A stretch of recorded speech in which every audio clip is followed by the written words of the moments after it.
ईमानदार डाकिया। गंगा किनारे बसे छोटे से गांव रामपुर में एक रघु चाचा नामक डाकिया था। उम्र 55 के पार हो चुकी थी, लेकिन ईमानदारी और मेहनत से भरा जीवन था। वह गांव के हर घर की खुशियों और दुखों का संदेशवाहक था। चिट्ठियों से भरा झोला कंधे पर डालकर जब वह गांव में घुसते तो बच्चे दौड़कर उनके पास आते और पूछते, चाचा आज मेरे लिए कुछ आया है? रघु चाचा मुस्कुराते हुए कहते, सब्र रखो बेटा, जब तक तुम्हारी तकदीर में लिखा होगा तुम्हारी चिट्ठी भी आएगी। उनकी यही सादगी और सच्चाई गांव के लोगों के दिलों में उन्हें बसाए हुए थी। रहस्यमयी चिट्ठी। एक दिन रघु चाचा को एक चिट्ठी मिली जो बिना प्रेषक के थी। यह चिट्ठी रामलाल नामक वृद्ध किसान के नाम आई थी। जब रघु चाचा ने चिट्ठी पढ़कर रामलाल को सुनाई तो उसकी आंखों से आंसू छलक पड़े। चिट्ठी में लिखा था, पिताजी मैं आपकी बहुत याद करता हूँ। 5 साल पहले जो गलती हुई उसके लिए शर्मिंदा हूँ। मैं लौटना चाहता हूँ लेकिन हिम्मत नहीं जुटा पा रहा। क्या आप मुझे माफ करेंगे? आपका बेटा मोहन। रामलाल कांपती आवाज में बोले, रघु भाई क्या सच में मेरा बेटा लौटना चाहता है? पर मैंने उसे कभी माफ नहीं किया, अब क्या करूं? रघु चाचा ने कहा, बाबा माफी मांगने वाला इंसान सबसे बड़ा होता है, आप उसे मौका दीजिए। चिट्ठी का जवाब। रघु चाचा ने खुद मोहन को जवाबी चिट्ठी लिखने का सुझाव दिया, परंतु रामलाल झिझक रहे थे। उन्होंने कहा, अगर वह सच में मुझसे मिलना चाहता है तो उसे खुद आना चाहिए, मैं अपनी माफी पत्र में नहीं लिख सकता। यह सुनकर रघु चाचा ने एक योजना बनाई। उन्होंने बिना बताए खुद मोहन को चिट्ठी लिखी। प्रिय मोहन, तुम्हारे पिता तुम्हें याद करते हैं। अगर तुम वाकई पश्चाताप महसूस करते हो तो लौट आओ, तुम्हारी राह देख रहे हैं। तुम्हारा शुभचिंतक रघु चाचा। मोहन की वापसी। कुछ दिनों बाद गांव में हलचल मच गई। बस से एक युवक उतरा जिसकी आंखें आंसू से भरी थी। वह सीधे रघु चाचा के पास पहुंचा और बोला, चाचा क्या पिताजी सच में मुझे माफ कर देंगे? रघु चाचा ने मुस्कुराकर कहा, बेटा पिता का हृदय बहुत बड़ा होता है, चलो देखते हैं। वह मोहन को लेकर रामलाल के घर पहुंचे। जैसे ही मोहन ने दरवाजे पर कदम रखा रामलाल की आंखों में आंसू आ गए। वह कांपते हाथों से मोहन के सिर पर हाथ फेरते हुए बोले, बेटा तू वापस आ गया, यही मेरे लिए काफी है। मोहन ने रोते हुए उनके पैरों में सिर रख दिया और कहा, पिताजी मुझे माफ कर दीजिए। रामलाल ने उसे गले से लगा लिया। यह देखकर रघु चाचा की आंखों में भी आंसू आ गए। गांव के लोग यह दृश्य देखकर भावुक हो गए और बोले, रघु चाचा आपने कमाल कर दिया। रघु चाचा की आखिरी डाक। वर्षों तक गांव की सेवा करने के बाद रघु चाचा का शरीर अब थकने लगा था। एक दिन उन्हें सरकार की ओर से सेवानिवृत्ति पत्र मिला। अब वह अपनी डाकिया की नौकरी छोड़ने वाले थे। गांव के लोगों ने उनके सम्मान में एक समारोह रखा। रघु चाचा ने विदाई समारोह में भावुक होकर कहा, मैंने केवल चिट्ठियां नहीं बांटी बल्कि रिश्तों को जोड़ने का काम किया है। आज मैं संतुष्ट हूँ कि मेरा जीवन सार्थक रहा। गांव के सभी लोग उनकी बातें सुनकर रो पड़े। मोहन आगे आया और कहा, चाचा आप हमेशा हमारे दिलों में रहेंगे, आप मेरे लिए भगवान से कम नहीं। अंत में रघु चाचा के जाने के बाद भी गांव में उनकी कहानियां सुनाई जाती हैं। उनकी ईमानदारी और सेवा को गांव के लोग आज भी याद करते हैं। निष्कर्ष, ईमानदारी और कर्तव्यनिष्ठा ही किसी इंसान की सबसे बड़ी पूंजी होती है।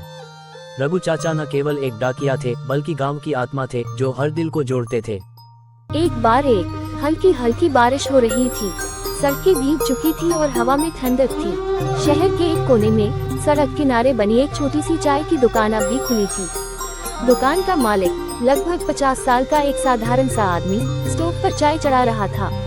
उसी दुकान की एक टूटी सी बेंच पर बैठा एक युवक गहरी सोच में डूबा हुआ था। युवक का नाम आदित्य था। उसकी आंखों में अजीब सा खालीपन था, चेहरा बुझा हुआ और कपड़े भी थोड़े अस्त व्यस्त थे। वो बिना किसी भावना के अपने हाथों को रगड़ रहा था, मानो खुद को इस ठंडी हवा से बचाने की कोशिश कर रहा हो। भाई साहब आपकी चाय। दुकानदार ने मुस्कुराते हुए कप उसके सामने रखा। आदित्य ने कप को धीरे से उठाया, लेकिन उसकी आंखें कहीं और थीं।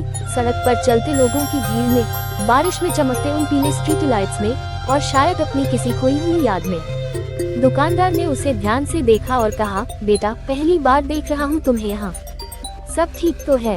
आदित्य हल्का सा मुस्कुराया, लेकिन उसकी मुस्कान में दर्द घुला हुआ था। उसने एक घूंट चाय पी और फिर धीरे से बोला, कभी कभी जिंदगी हमें ऐसे मोड़ पर लाकर खड़ा कर देती है जहाँ समझ नहीं आता कि आगे बढ़ना है या सब खत्म कर देना है। दुकानदार ने अपना स्टोव बंद किया और उसके पास आकर बैठ गया।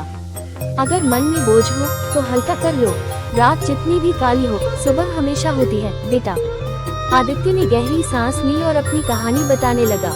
स्नेहा मेरी जिंदगी थी। मुझे याद है जब मैं पहली बार स्नेहा से मिला था, कॉलेज की लाइब्रेरी में उसने गलती से मेरी किताब उठा ली थी। जब मैंने टोका तो उसने हंसकर कहा, बात सिर्फ एक किताब की नहीं, कहानी की है।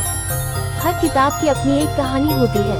मैं उस दिन उसकी बात समझ नहीं पाया, लेकिन बाद में जाना कि उसने खुद की भी एक अलग ही कहानी लिख दी थी मेरी जिंदगी में। हम धीरे धीरे दोस्त बने और फिर कब प्यार में पड़ गए, पता ही नहीं चला। स्नेहा एक ऐसी लड़की थी जो हर छोटी छोटी चीज में खुशी ढूंढ लेती थी। बारिश में भीगना, अनजान रास्तों पर घूमना, बिना वजह खिलखिलाकर हंसना, उसके साथ हर लम्हा एक खूबसूरत याद बन जाता था। हमने शादी करने का फैसला किया। सब कुछ बिल्कुल परियों की कहानी जैसा लग रहा था, लेकिन आदित्य अचानक चुप हो गया। उसकी आंखों में आंसू आ गए, लेकिन उसने जल्दी से उन्हें पोंछ लिया। एक दिन हम लॉन्ग ड्राइव पर गए थे। बहुत खूबसूरत शाम थी। बारिश हल्की हल्की हो रही थी और गाड़ी में हमारा फेवरेट गाना बज रहा था। स्नेहा हमेशा कहती थी कि उसे बारिश में ड्राइव करना सबसे ज्यादा पसंद है। उस दिन भी वो बहुत खुश थी। खिड़की से हाथ बाहर निकालकर बारिश की बूंदों को महसूस कर रही थी। फिर अचानक एक तेज रफ्तार ट्रक हमारी कार के सामने आ गया। सब कुछ बस एक पल में खत्म हो गया। जब मेरी आंखें खुली तो मैं अस्पताल में था और स्नेहा हमेशा के लिए जा चुकी थी। खो जाने का दर्द। मैं बस यही सोचता रहा कि अगर उस दिन मैं ड्राइव पर नहीं जाता, अगर मैं कार धीरे चला रहा होता, अगर मैं ट्रक को पहले देख पाता, तो शायद आज स्नेहा मेरे साथ होती। लेकिन शायद किस्मत को यही मंजूर था। उसके जाने के बाद मेरी जिंदगी जैसे रुक गई। घर वापस जाता तो उसकी चीजें वैसे ही पड़ी होती। उसका तकिया, उसके कपड़े, उसकी डायरी, सब कुछ। हर रात उसकी यादों में खो जाता। हर दिन बस उसकी हंसी को महसूस करने की कोशिश करता। आज भी जब बारिश होती है तो लगता है कि वो आसपास ही है, मानो बूंदों के जरिए मुझसे कुछ कहना चाहती हो। दुकानदार चुपचाप उसकी बातें सुनता रहा। फिर उसने धीरे से कहा, बेटा, स्नेहा चली गई, लेकिन क्या तुम सोचते हो कि वो चाहती थी कि तुम ऐसे जियो, खुद को दर्द में डुबोकर, अपनी जिंदगी को अधूरा छोड़कर? आदित्य कुछ नहीं बोला, बस आसमान की तरफ देखा। बारिश अब हल्की हो गई थी। हवा में ठंडक थी, लेकिन मन थोड़ा हल्का लग रहा था। तभी एक बूंद उसके गाल पर गिरी, बिल्कुल वैसे ही जैसे कभी स्नेहा हल्की सी चपत लगाकर उसे हंसाया करती थी। आदित्य ने गहरी सांस ली और हल्की सी मुस्कान के साथ कहा, एक और चाय बना दो भैया। दुकानदार मुस्कुरा दिया। उसने स्टोव जलाया और चाय बनाने लगा। शायद जिंदगी खत्म नहीं हुई थी, शायद